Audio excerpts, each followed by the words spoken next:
Hello সবাইকে, happy Sunday.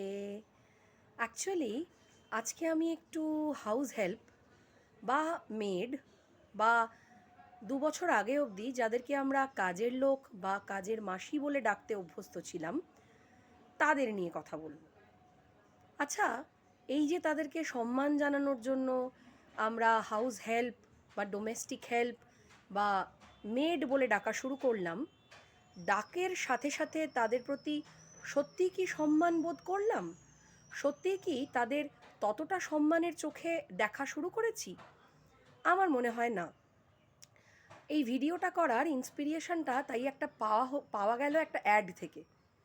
একটা অ্যাডে দেখলাম একজন ভদ্রমহিলা একজন জ্যোতিষীকে প্রশ্ন করছেন যে, দাদা, আমার বাড়িতে একদম হাউস হেল্প টেকে না, তো আমাকে যদি কিছু রেমেডি বলেন বা কেন টেকে না সেটা যদি একটু বলেন। খানিকটা আশ্চর্য হলাম আর ভাবলাম যে একটু আমি যা ফিল করি ব্যাপারটা নিয়ে সেটা একটু আপনাদের সাথে শেয়ার করা যাক। আর আপনারা কি ভাবছেন, আমার সঙ্গে সহমত কিনা বা আপনাদের কোনো রকম ওপিনিয়ন আছে কিনা সেটা কিন্তু প্লিজ জানাতে ভুলবেন না। সেটা হলো, কাজের মাসি, হাউস হেল্প বা ডোমেস্টিক হেল্প যে নামেই তাদের ডাকি না কেন, তাদেরও যে দোষ নেই তা না। প্রথমেই আমি ডিসক্লেমার দিয়ে রাখছি যে তারাও কিন্তু অনেক সময় অনেক গণ্ডগোল ঘটায়, তার সঙ্গে যত ভালো ব্যবহারই করা হোক না কেন বা তাকে যত সুযোগ সুবিধে দেওয়া হোক না কেন। কিন্তু একটু আমাদের পার্টটা বলি।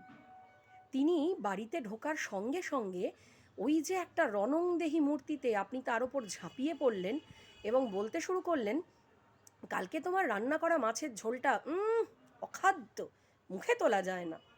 বলি, আমার প্রশ্নটা হচ্ছে, আপনি যদি এতই একজন 5 স্টার হোটেলের বড় শেফ, তা নিজের মাছের ঝোলটা আপনি নিজে কেন করে নিচ্ছেন না?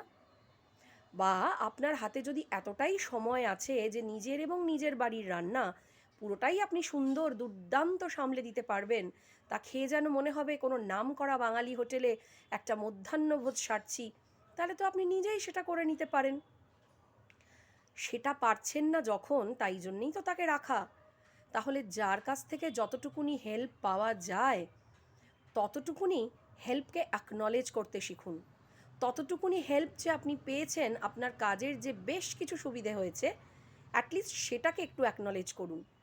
তাহলেই দেখবেন তার প্রতি আপনার দৃষ্টিভঙ্গি, তার কাজের প্রতি আপনার দৃষ্টিভঙ্গি কিছুটা হলেও বদলেছে।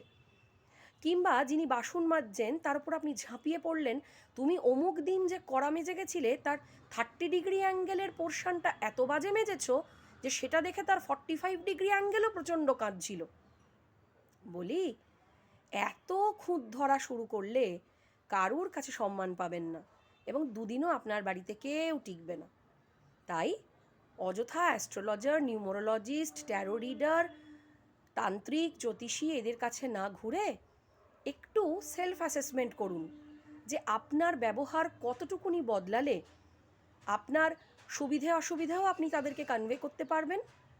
তাদেরকে ভালোভাবে প্রথম কিছুদিন অ্যাটলিস্ট বলতে পারবেন যে, দেখো, তুমি যদি একটু রান্নাটা বেটার করতে সবার একটু খেতে সুবিধে হতো।